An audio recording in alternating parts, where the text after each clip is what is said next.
Salam əziz bakalavrlar. Bu videoda magistratura 2-ci cəhd imtahanının qeydiyyat prosesini izah edirəm. Əvvəlcə Dövlət İmtahan Mərkəzinin rəsmi səhifəsinə daxil oluruq. Daha sonra açılan səhifədə biraz aşağı düşürük. Bəzilərinizdə bu səhifədə müxtəlif ola bilər yerlər, diqqətli olun. Burada bu bölməni tapırıq. Magistratura bakalavrların elektron ərizəsi. Biraz aşağı sürüşdürürük. Burada bizi bu cür bir yazı qarşılayır. Qırmızı yazıya klikləyirik. Daha sonra açılan səhifədə daxil ol yazısına basırıq. Burada siz müxtəlif üsullarla daxil edə bilərsiniz, daxil ola bilərsiniz sistemə. Mən MyGov-la daxil oluram. Yaranır burada bir QR. Bu QR-i siz skan edirsiniz. Təbii ki, əlavə bir mobil cihazınızla. Mən hal-hazırda planşetdəyim və MyGov mənim telefonumda olduğu üçün telefonla skan elədim. Daha sonra skandan sonra müəyyən telefonunuzda proseslər icra olunacaq, məlumatlar təsdiqlənəcək və burada belə bir icazə ver yazısı açılır. İcazə verdim. Burada fikir verin. Birinci cəhd imtahanına qeydiyyatdan keçmişəm, təsdiq edilir və s. O burada görünür. Amma ikinci üçün hələ qeydiyyatdan keçməmişəm deyə qırmızı rəydə ərizəsi yoxdur yazısı var. Mən daxil olub basaram. Burada belə bir səhifə bizi qarşılayır. Fikir versəz, burada şəxsi kabinetinizdə olan vəsait 0 azən göstərilir və sol tərəfdə isə mənim şəxsi məlumatlarım, ali təhsilim və s. qeyd olunub ki, oradan istədiyimiz dəyişikliyi və s. və yaxud da ümumiyyətcə məlumatları görə bilərəm. Burada sağ növbəti tuşuna klikləsəm, bütün məlumatlar burada çıxır. Bizim ad soyadımız, vətəndaşlıq, mobil telefon, elektron poçt ünvanı, qeydiyyatda olduğum və faktiki yaşayış ünvanı, doğum tarixi, şəxsiyyət vəsiqəsinin fini, seriyası və s. hər şey burada yazılır. Daha sonra növbəti bir daha həmin düyməyə klikləsəm, burada da artıq yenə də növbəti məlumatlara, bakalavr təhsilimi və s. görmüş oluruq. Son dəfə klikləyəndə isə artıq belə bir səhifə açılır. İmtahanı qeydiyyatdan keçin. Həmin bu yaşıl düyməyə klikləyirik.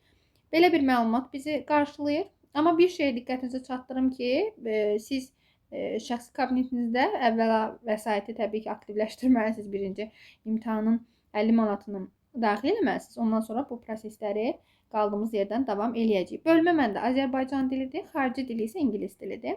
Daha sonra buradan seçməli olduğum mənim bir şey yoxdur deyə mən burada hər hansısa bir şey girmirəm. Burada yazılan mənim heç bir aidiyyəti yoxdur. Çünki mənim ixtisasım riyaziyyat müəllimliyidir. Daha sonra bunu yadda saxlaya basaram. Burada yadda saxlanıldı deyə mənə bildiriş gəlir. İndi nədir məsələ? Deməli, burada müəyyən balansımız olmalıdır ki, ərizəmiz təsdiq edilsin. Ona görə bu səhifəni burada saxlayırıq. Google-da növbəti bir səhifədə e-kabinet yazırıq. Dövlət İmtahan Mərkəzinin şəxsi kabinet səhifəsi açılır. Burada şəxsi kabinetimizə giriş eləyirik. Təbii ki, giriş yazısıyla. Mən burada filmi yazıram. Daha sonra şəxsi məlumatlarım var. Yuxarı lövhələrə fikir versiniz, şəxsi məlumatlar, əlaqə məlumatları, parolu dəyiş, hesab, elektron xidmətlər kimi bölmələr var. Hesab bölməsinə daxil oluram ki, burada mənim indiyə qədər imtahanlarda iştirak üçün daxil etdiyim məbləğlər göstərilir.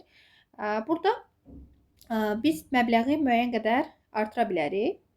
Hesab bölməsindən ödəniş üçün müxtəlif üsullar var. Ödəmə üsullarına gəlin klikləyək. Burada ətraflı şəkildə ödəniş üsullarını görə bilərsiniz. Mən Hesab Az saytı vasitəsilə ödəniş ödəyəcəm. Hesab Az saytına klikləyirəm. Açılan səhifədə əvvəlcə biz giriş eləməliyik. Daha sonra balansımızı artıracaq. Burada ödəniş növü olaraq ya şəxsiyyətinizin finini ya da ki, şəxsi kabinetinizin nömrəsini seçə bilərsiniz. Əlavə olaraq onu deyim ki, şəxsi kabinet, e-kabinet səhifəsində girəndə sağ yuxarı küncdə görünən koda deyilir.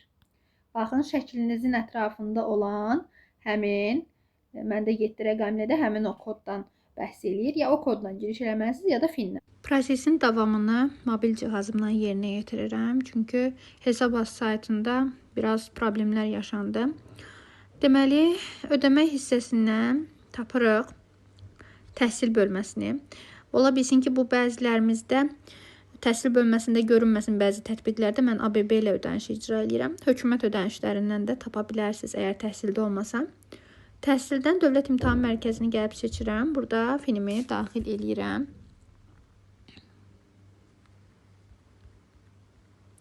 Daha sonra davam et yazısına klikləyirəm. Daxil eləməli olduğumuz balans 50 azendir. Məbləği seçirik.